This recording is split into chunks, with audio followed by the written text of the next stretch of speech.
उन्हीं में एक भक्त की एक कथा है कि एक सरकारी विभाग में एक व्यक्ति काम करता था और उसका काम था कि इस प्लेटफॉर्म से उस प्लेटफॉर्म तक गाड़ी ले जाना। लेकिन उसका एक नियम था कि वो भगवान की पूजा रोज करता था, लेकिन चाहे 5 मिनट करे या क्षणिक करे, जितने समय करता था उस समय आनंद विभोर हो जाता था।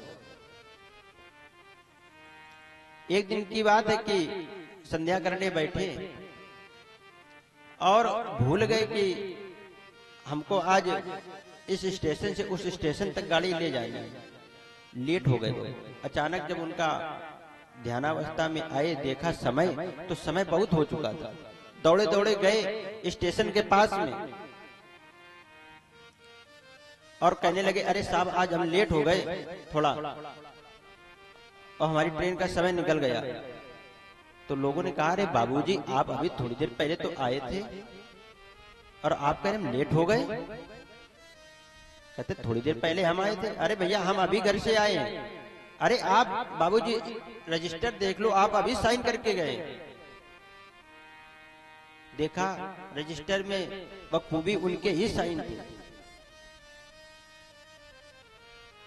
आज बाबूजी को लगा कि पता नहीं हमारे साइन बना करके कौन चला गया। तुरंत उन्होंने दूसरी ट्रेन पकड़ी और उस स्टेशन पर पहुंचे जहां तक उनको ट्रेन ले जानी थी। वहां पर भी जाकर के देखा तो बखूबी उनके साइन बने थे कि इतने समय ट्रेन यहां पर आई, इन्होंने साइन किए।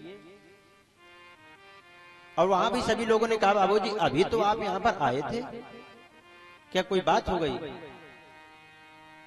आज मानो व्यक्ति के आंखों से आंसू निकल आए।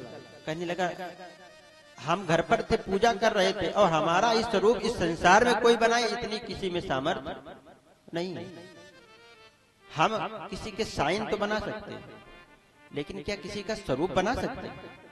ये उस परमात्मा में ही कारीगरी है जो संसार में इतने व्यक्ति बनाए, लेकिन मजाल कोई एक व्यक्ति दूसरे से हूबहू मैच कर जाए।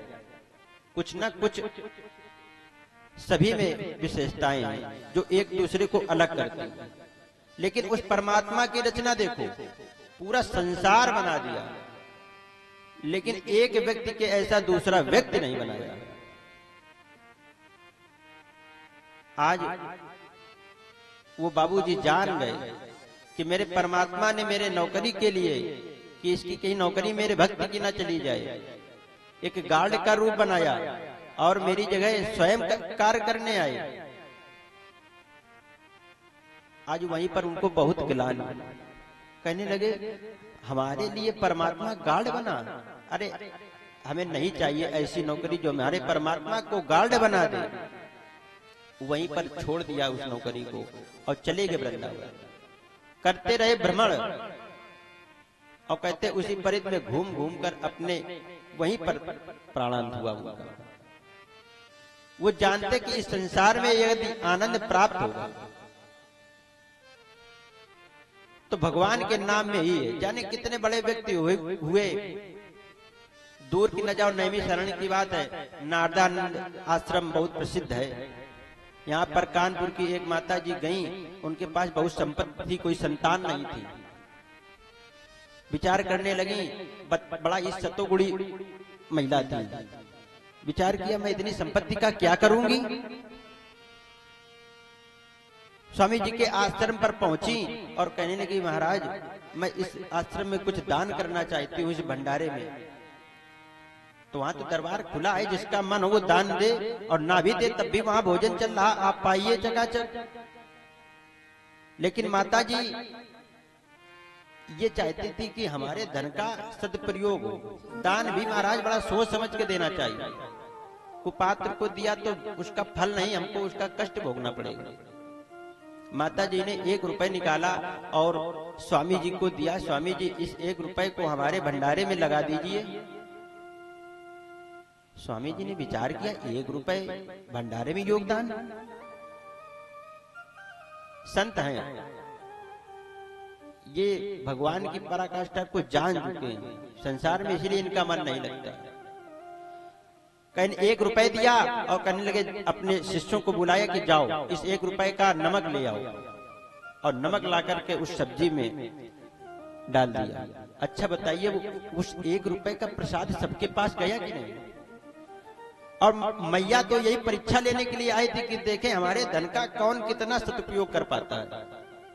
जैसे ही मैया ने ये जाना कि हमारे 1 रुपए का जब स्वामी जी इतना उपयोग कर सकते हैं, तो मुझे विश्वास है कि हमारी संपत्ति अब बेकार नहीं जाएगी। सब कुछ वहीं पर लिख दिया मैया ने, और वही नैमिषारण्य में रही और अपना देह वहीं पर त्यागा। लेकिन आज समाज में जो है, बहुत ऐसे लोग घूम रहे हैं कि रूप बनाया, रूप बनाने में क्या जाता है? अरे संतों को मिलना है तो संत तो ऐसे ऐसे पड़े आज तक दिखाई नहीं पड़ेंगे। प्रयागराज में इतने संत,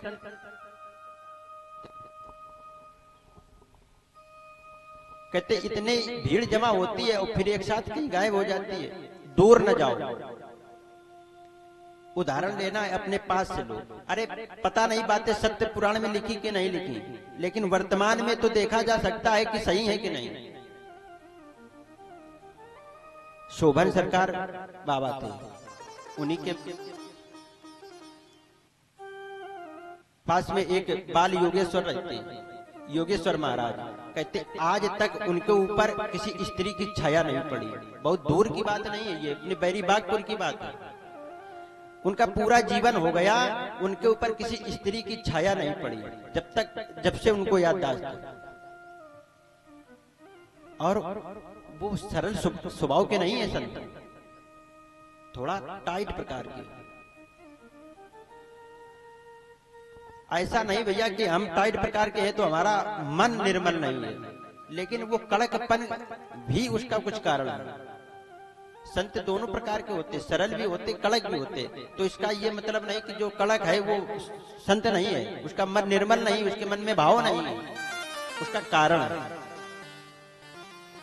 हम भी एक बार दर्शन करने के लिए पहुंचे, बड़े लंबे तड़ंगे, और अपने पास ज्यादा देर किसी को रुकने नहीं देते। आप गए, अगर बहुत परिचित है तो ठीक 1 आध मिनट रुक लो, और नहीं तो तुरंत कहते जाओ चलो हो गया। और उनकी वाणी में भी सरलता नहीं है। तो जो अगर पहली बार जाए तो ऐसा लगेगा ये कैसे संत बड़ा खड़ी है। अरे वो जानते हैं कि कहीं ऐसा ना हो, सरलता हमने इसको परोस दी है, रोज आने जाने लगे, फिर इसमें हो सकता हमारा भी मन न रम जाए। सख्त आदेश है उनके पूरे आश्रम में, जहां वो रहेंगे वहां पर कोई भी महिला, कोई भी स्त्री नहीं जाएगी। अभी 2 वर्ष पहले की बात है, उनकी तबीयत बहुत खराब हुई, तो अपने कानपुर में ही पहुंचे रेजेंसी में।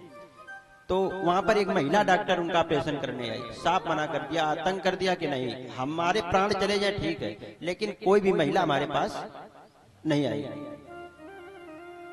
बाबा के भक्त जमा हो गए वहां पर। फिर एक उनका भक्त था, उनको फ्लाइट से ले गया मुंबई, वहां पर पुरुषों के द्वारा ही ऑपरेशन करवाया। तो आज भी ऐसे संत हैं। अच्छा, हम प्रचार में आए, फोकस में आए, ये संत का स्वरूप नहीं है। और बहुत ऐसे संत कंदराओं में बैठे हैं, उनको कोई जान ही नहीं पाया, क्योंकि वो उस परम आनंद को प्राप्त कर चुके और जान चुके हैं। हमारे श्रीमद् भागवत में भी कथाएं आती हैं। जड़ भरत जी ने पूरे जीवन राज्य किया, इसके बाद छोड़ करके वनवास में जब पहुंचे, एक हिरण में मन लग गया उनका। और फिर क्या हुआ, सब कुछ तो अच्छा बना लाए, अंत मति सो गति, अंत में उनकी मत बिगड़ गई। कहते अंत अगर अच्छा हो गया तो सब कुछ अच्छा। पूरे जीवन आपने क्या किया क्या नहीं किया, लेकिन अंत में यदि अपने आप को सुधार लिया तो परमात्मा का स्थान शायद प्राप्त हो जाए। आज श्री सूत जी महाराज ऋषियों को भगवान का स्वरूप बताया। सच्चिदानंद रूपाय विश्वोत्पत्त्यादि हेतवे। पहले उनके स्वरूप का वर्णन किया, फिर बताया